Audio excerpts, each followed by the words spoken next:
The wait is finally over because LTX 2.5 just dropped, and it has completely evolved from a standard AI video generator into a full-on physical world model.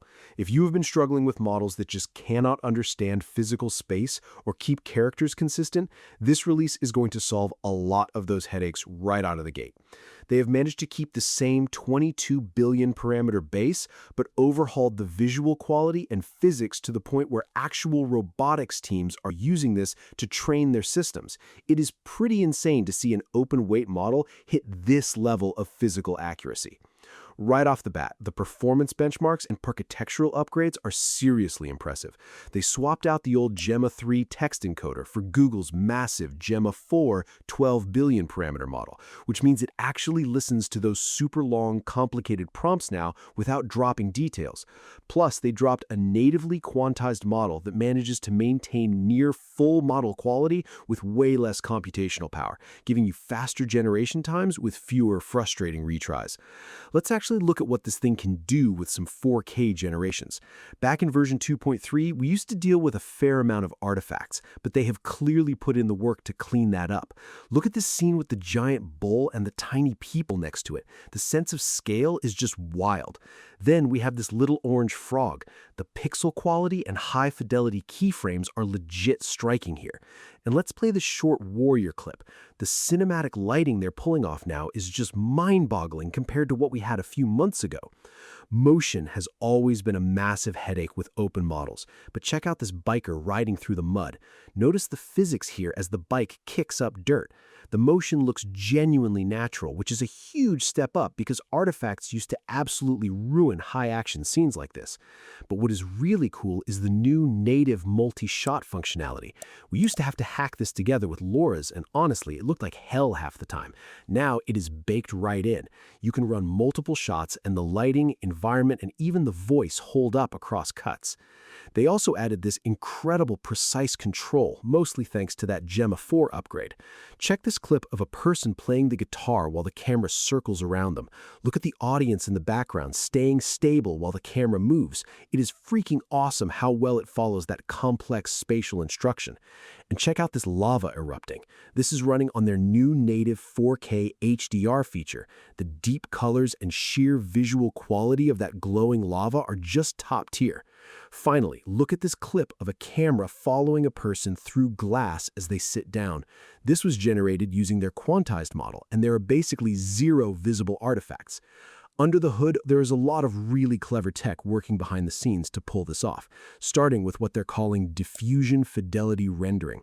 In older versions, the compression rate was completely locked and rigid, meaning the model spent the exact same computational budget on every single frame, regardless of what was happening on screen. Now it acts like a smart compute manager that evaluates each scene individually and dynamically shifts its budget on the fly.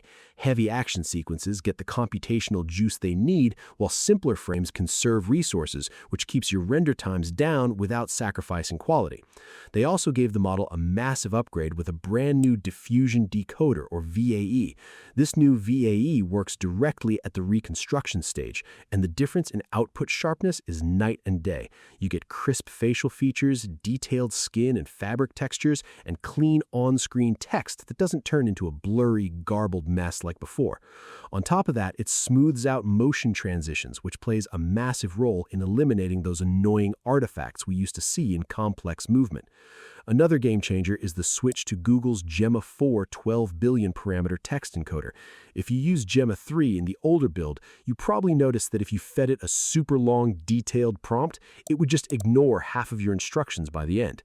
Gemma 4 is vastly more intelligent and handles complex prompts with multiple characters, intricate camera moves, and specific lighting setups effortlessly, making sure no creative details get dropped along the way. To make prompting even easier, they added a built-in prompt enhancer feature. If you don't feel like typing out a whole paragraph, you can just feed it a short basic prompt and hit the enhancer button, and it automatically fleshes out your prompt into a detailed cinematic description without chewing up your computer's processing power. Along with that, there's a new feature called the duration predictor.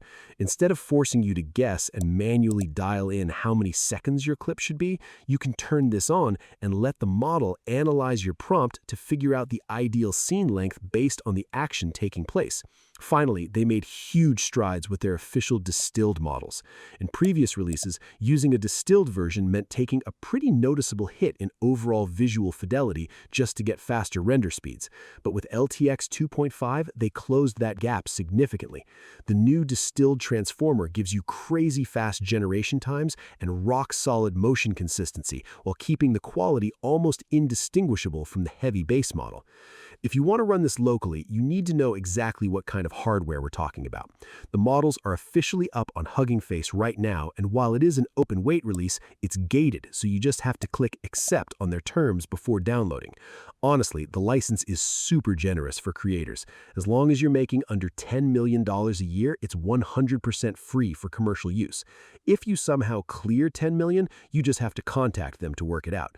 But for normal, everyday commercial work, it's basically completely free. When you look at the files, they give several options depending on your rig. The full precision 22 billion parameter models, which include the developer model, and the distilled transformer in BF16 sit right around 42 gigabytes. But if you don't have a massive GPU, they've got you covered. They dropped an int8 distilled model specifically for ComfyUI that cuts the size down to 21.5 gigabytes, and a super small 4-bit quantized version that's only 18.7 gigabytes. You can also grab the upgraded text encoder in full precision at 26 gigabytes, or the int8 version at just 15.4 gigabytes to speed things up even more. GUUF files are likely coming soon, but even right now, the speed is pretty insane. It matches the fast generation times we got with version 2.3, even if you're running it on a lower-end T4 GPU. The best part about this release is that you don't have to wait for the community to hack together a workflow. They launched with official ComfyUI support from day one, meaning the workflows and models are ready to load up immediately. The new fast VAE and the distilled LoRa make the whole pipeline incredibly efficient. I know a lot of you have been asking for a notebook for the Minimax H3 open source model, and I'm still working on that, but it's a super slow model on a T4 GPU, which is taking me some extra time to dial in. The good news is LTX is naturally fast, so I'm going to release a lightning-fast Kaggle notebook for this one very soon. All the links are in the description below. Go download it, test it out on your machine, and let me know how it handles your prompts in the comments. I'm super excited to see what people build with this physical world model. If this breakdown was helpful, drop a like, and I'll catch you in the next video.